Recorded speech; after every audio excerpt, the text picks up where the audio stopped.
નમસ્કાર. દિવસભરના તાજા સમાચારોમાં તમારું સ્વાગત છે. તમારી સાથે હું છું પિનલગીરી ગોસ્વામી. સમાચારો વિસ્તારથી જાણીએ એ પહેલા મહત્વના સમાચારો ઉપર એક નજર.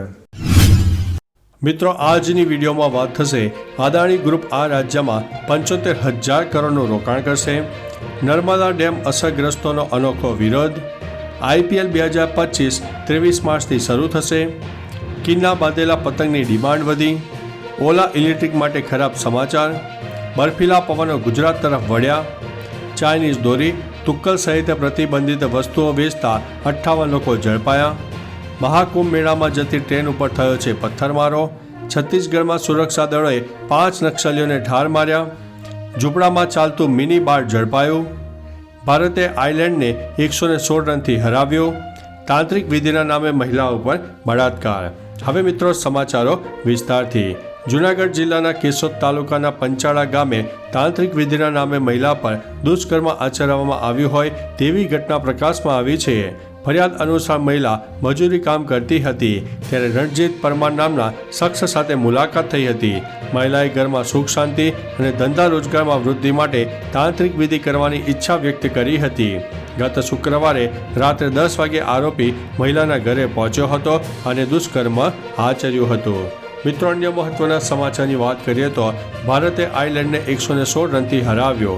ભારતીય મહિલા ટીમે 3 મેચની વન ડે ઇન્ટરનેશનલ શ્રેણીની બીજી મેચમાં આયર્લેન્ડને 116 રનથી હરાવ્યું છે. પ્રથમ બેટિંગ કરતાં ભારતે 371 રનનો લક્ષ્યાંક આપ્યો.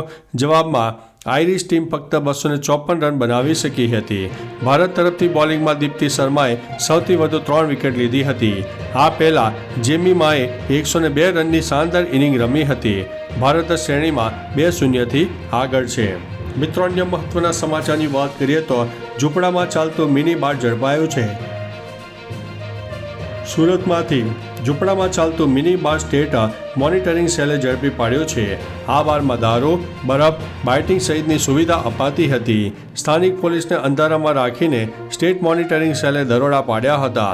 આ દરમિયાન ઇંગ્લિશ દારૂની 5,646 બોટલો સાથે દેશી દારૂ પણ મળી આવ્યો હતો. સુરત મ્યુનિસિપલ કોર્પોરેશને દરોડો પાડીને 14 શખ્સોને ઝડપી પાડ્યા છે અને 30 લોકો ફરાર થઈ ગયા છે. સ્થાનિક પોલીસની કામગીરી સામે પણ સવાલો ઉઠ્યા છે. મિત્રો, અન્ય મહત્વના સમાચારની વાત કરીએ તો છત્તીસગઢમાં સુરક્ષા દળોએ 5 નક્સલીઓને ઠાર માર્યા છે. છત્તીસગઢના બીજાપુરમાં દળે 2 મહિલાઓ સહિત 5 નક્સલીઓને ઠાર માર્યા છે. ઘટના સ્થળેથી 5 મૃતદેહ સાથે ઓટોમેટિક હથિયારો મળી આવ્યા છે. બીજાપુરના SP જીતેન્દ્ર યાદવે જણાવ્યું હતું કે માર્યા ગયા નક્સલીઓની ઓળખ કરવામાં આવી રહી છે. મિત્રો, અન્ય મહત્વના સમાચારની વાત કરીએ તો મહાકુંભ મેળામાં જતી ટ્રેન ઉપર પથ્થરમારો. સુરતથી મહાકુંભ મેળામાં જતી ટ્રેન ઉપર પથ્થરમારો થયો હોય તેવી ઘટના સામે આવી છે. સામે આવેલી માહિતી અનુસાર મહારાષ્ટ્રના જલગાંવ પાસે આ ઘટના બની હતી.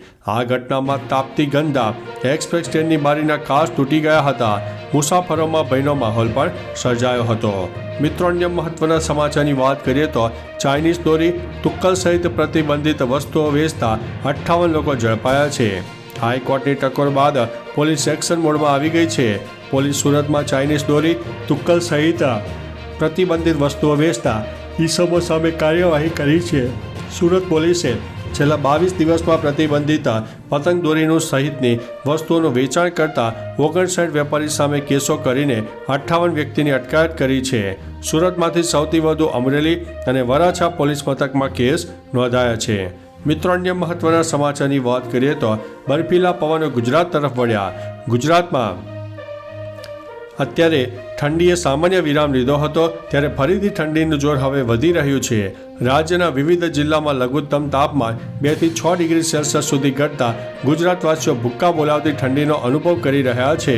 ઉલ્લેખનીય છે કે ગુજરાત પર આવતા પવનોની દિશા બદલાતા ફરી એક વખત ઠંડીનું જોર વધ્યું છે, જે ઉત્તરાયણ સુધી યથાવત રહેવાની સંભાવના છે. મિત્રો, અન્ય મહત્વના સમાચારની વાત કરીએ તો ઓલા ઇલેક્ટ્રિક માટે ખરાબ સમાચાર. 2 વ્હીલર ઇલેક્ટ્રિક વાહનોના કિસ્સામાં ઓલા ઇલેક્ટ્રિકની મુશ્કેલીઓ અટકવાનું નામ નથી લઈ રહી. 10,000 લોકોની ફરિયાદ પર ઓલાની તપાસ કરી રહેલી સેન્ટ્રલ કન્ઝ્યુમર પ્રોટેક્શન ઓથોરિટીએ ઓલાને ત્રીજી વખત નોટિસ આપી છે અને તપાસ માટે જરૂરી કેટલાક વધુ પ્રશ્નોના જવાબો માંગ્યા છે. CCPએ નોટિસમાં પૂછાયેલા પ્રશ્નોમાંથી રાહત મેળવવા માટે કર્ણાટક હાઈકોર્ટમાં ઓલાની અપીલ પહેલાથી જ ફગાવી દેવામાં આવી છે. મિત્રો, અન્ય મહત્વના સમાચારની વાત કરીએ તો કિન્ના બાંધેલા પતંગની ડિમાન્ડ વધી. પહેલાં ઉત્તરાયણની ઉજવણી માટે સુરતીઓ ભરપૂર સમય ફાળવતા હતા, પરંતુ હવે લોકો પાસે સમયનો અભાવ અને યંગસ્ટર કિન્ના બાંધવાથી દૂર ભાગતા હોવાથી કિન્ના બાંધેલા પતંગનો વેચાણનો ટ્રેન્ડ શરૂ થયો છે. જો કે સુરતમાં અનેક પતંગ રસિકો એવા છે જેઓ પોતાની જરૂરિયાત મુજબ અને દોરી પ્રમાણે કિન્ના બાંધીને પતંગ ચગાવે છે. તેથી પણ હવે લોકો કિન્ના પરિવાર સાથે જાતે બાંધીને પતંગ પણ ચડાવી રહ્યા છે. મિત્રો, અન્ય મહત્વના સમાચારની વાત કરીએ તો IPL 2025 23 માર્ચથી શરૂ થશે. BCCI IPL 2025ની તારીખોની જાહેરાત કરી છે.